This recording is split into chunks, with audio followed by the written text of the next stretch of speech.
Ano po ang sabi ng Colossians chapter 3? If yet in the risen with Christ, ano na ang seek those things which are above, where Christ is to the right hand of God. Set your affection on things above, not on things in the earth. Minsan nagkataka yung ibang mga kabataan sapagkat tipikal. Ang mga kabataan, ang gusto niyang kalayawan. Ang mga kabataan, gusto niyang kabunduhan. Pero nagkataka sila sa members ng church na ito, na ang enjoyment ninyo ay ang mag-aral ng salita ng Diyos. Ang enjoyment ninyo, mga bagay ng Panginoon, corny sa iba, katawa-tawa sa iba, imamak ka ng iba. But listen, if you are a genuine believer, you will surely enjoy the things of God in your life. Amen?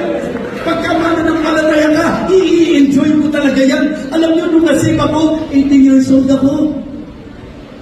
Hindi ba yung mga idara na yan, ang medyo malakas ang hatakan sa mga bagay ng mundo? Diyan po yung mga ligawan ng ligawan. Diyan po yung mga party-party.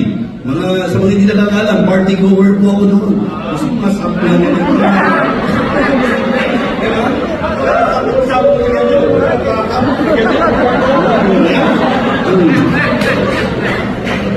Yun ang mga enjoy ako noon.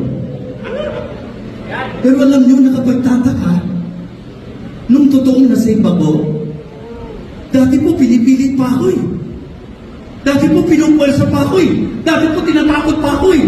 Pa hindi ka matensya, ha? Pa hindi ka